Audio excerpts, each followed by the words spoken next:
എല്ലാവർക്കും നമസ്കാരം. എൻ്റെ പേര് അഭിജിത്ത് ഭാരതി. കഴിഞ്ഞ ദിവസത്തെ വീഡിയോ ആസ്പദമാക്കി മറ്റൊരു ചോദ്യം വന്നിട്ടുണ്ടായിരുന്നു. നായർ കമ്മ്യൂണിറ്റിയെ പറ്റിയിട്ടോ നായർ ജാതിയെ പറ്റിയിട്ടോ ഒന്ന് പറയാമോ എന്ന് ചോദിച്ചുകൊണ്ടായിരുന്നു ആ ഒരു ചോദ്യം. അപ്പോൾ നമ്മളിന്ന് പറയുന്നത് ഈ നായർ ജാതിയെ പറ്റിയിട്ടാണ്. അടിസ്ഥാനപരമായി നിങ്ങൾ ഓരോ ആൾക്കാരും മനസ്സിലാക്കേണ്ട, നായർ എന്ന് പറഞ്ഞൊരു ജാതിയല്ല, ഒരു സമൂഹമാണ്. ഒരു സെൽഫ് ഒക്യുപ്പൈഡ് ആയിരിക്കുന്ന, സെൽഫ് റിലൈൻഡ് ആയിരിക്കുന്ന ഒരു സമൂഹമാണ് നായർ എന്ന് പറയുന്നത്. ഒരുപാട് ജാതികളുടെ എല്ലാം കൂടെ കൂട്ടമാണ് ഈ നായർ എന്ന് പറയുന്നൊരു സമൂഹം.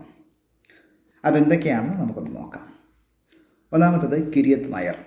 കിരിയത്ത് നായർ എന്ന പദം വന്നത് തന്നെ കിരിയം എന്ന വാക്കിൽ നിന്നിട്ടാണ്. കിരിയം എന്നാൽ കാര്യം, അതായത് കാര്യക്കാരായി ജോലി ചെയ്യുന്ന, അതായത് കാര്യസ്ഥന്മാരായി ജോലി ചെയ്യുന്ന നായന്മാർ ആണ് കിരിയത്ത് നായർ എന്ന് പറയുന്നത്. വടക്കൻ കേരളത്തിലെ ബ്രാഹ്മണ ഭവനങ്ങളെ ആശ്രയിച്ച് ജീവിച്ചിരിക്കുന്നവരാണ് ഇല്ലത്ത് നായർ എന്ന് പറയുന്നത്.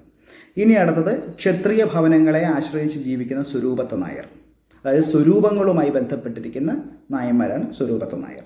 ഇനി അടുത്തത് മേനോക്കി നായരാണ്, മേൽനോട്ടം വഹിക്കുന്ന മേനോക്കി നായന്മാർ. അടുത്തത് പാട്ടോളി നായർ അല്ലെങ്കിൽ പട്ടോള നായർ എന്ന് പറയുന്നത്. പട്ടോള നായർ എന്ന് പറയുമ്പോൾ കണക്ക് നോക്കുന്ന ആൾക്കാരാണ്. അതായത് തിരുവിതാംകൂർ ഭാഗത്തേക്കൊക്കെ വരുമ്പോൾ കണക്കപ്പിള്ള എന്ന പേരിൽ അറിയപ്പെടുന്ന സമൂഹമാണ് ഈ പറഞ്ഞിരിക്കുന്ന പട്ടോള നായർ എന്ന് പറയുന്നത്. അടുത്തത് പടമംഗലം നായരാണ്. ക്ഷേത്രങ്ങളുടെ കാര്യമൊക്കെ നോക്കി നടത്തുന്ന പടമംഗലം നായർ എന്ന് പറയുന്നത് വേറൊരു ജാതിയുണ്ട്. ഇനി അടുത്തത് മാരാന്മാരാണ് അടുത്തൊരു ജാതി എന്ന് പറയുന്നത്.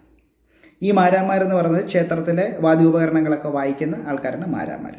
മാരാന്മാർക്കും വടക്കൻ കേരളത്തിൽ ഏറെക്കുറെ സ്ഥാനമൊക്കെ ഉണ്ട്. പിന്നെ ഇങ്ങോട്ട് വരുന്ന നായർ വിഭാഗങ്ങളൊക്കെ എന്ന് പറയുന്നത് അൺടച്ചബിൾ വൾണറബിൾ കാസ്റ്റാണ്, അതായത് ചെമ്പോട്ടി നായർ, ചെമ്പ് പാത്രങ്ങളൊക്കെ ഉണ്ടാക്കുന്ന ചെമ്പൂട്ടി നായർ. അടുത്ത് ഇടശ്ശേരി നായർ, പശുവിനെയും ആടിനെയൊക്കെ വളർത്തി കാലിമേച്ചൊക്കെ നടക്കുന്ന ഇടശ്ശേരി നായന്മാർ. അടുത്തത് ഓടത്ത് നായർ, ഈ ഓടൊക്കെ മേയുന്ന, ഓലയൊക്കെ മേയുന്ന, മരപ്പണിയൊക്കെ ചെയ്യുന്ന ഓടത്ത് നായർ എന്ന് പറയുന്നത് ഒരു അൺടച്ചബിൾ വൾണറബിൾ കാസ്റ്റാണ്.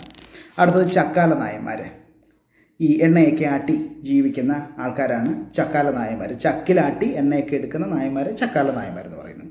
അടുത്ത കലംകുട്ടി നായർ. കലംകുട്ടി നായർ എന്ന് പറയുന്നത് മൺപാത്രം തുടങ്ങിയ സാധനങ്ങളൊക്കെ നായന്മാർക്ക് വേണ്ടി മാത്രം ഉണ്ടാക്കുന്ന കലംകുട്ടി നായർ. ഇവരൊക്കെ തന്നെ അൺടച്ചബിൾ വൾണറബിൾ കാസ്റ്റ് തന്നെയാണ്.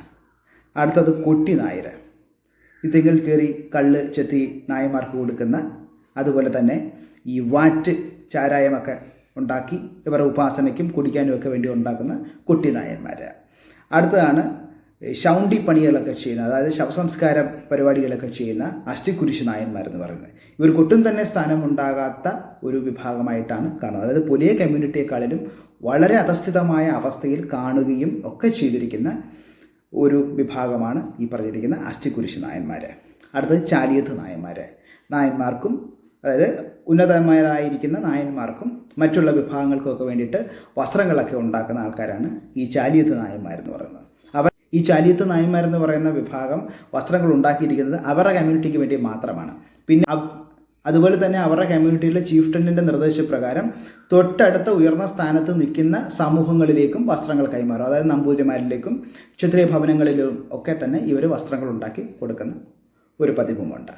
അടുത്തതാണ് വെളുത്തേടൻ നായർ. നായന്മാരുടെ വസ്ത്രം അലക്കുന്ന ജാതിയാണ് വെളുത്തേടൻ നായർ എന്ന് പറയുന്നത്. അടുത്തത് വിളക്കിത്തല നായർ. വിളക്കിത്തല നായർ എന്ന് പറയുന്നത് ഈ തലമുടിയൊക്കെ വെട്ടി വൃത്തിയാക്കുകയും ക്ഷൗരപ്പണികളൊക്കെ ചെയ്യുന്ന നായന്മാരാണ് ഈ വെളുത്തേടൻ നായന്മാർ. ഇതൊക്കെയാണ് നായന്മാരിൽ വ്യത്യസ്തങ്ങളായിരിക്കുന്ന ജാതി. ഇതിൽ അധികം ജാതികളുണ്ടായിരുന്നു. നായർ വിഭാഗത്തിൽ ഒരുപാട് ജാതികൾ 1800-കളിൽ ഡിസപ്പിയർ ആയിപ്പോയി. പിന്നെ ബാക്കിയുള്ളത് പലതും 1900-കളിൽ ഡിസപ്പിയർ ആയി പോയിട്ടുണ്ട്.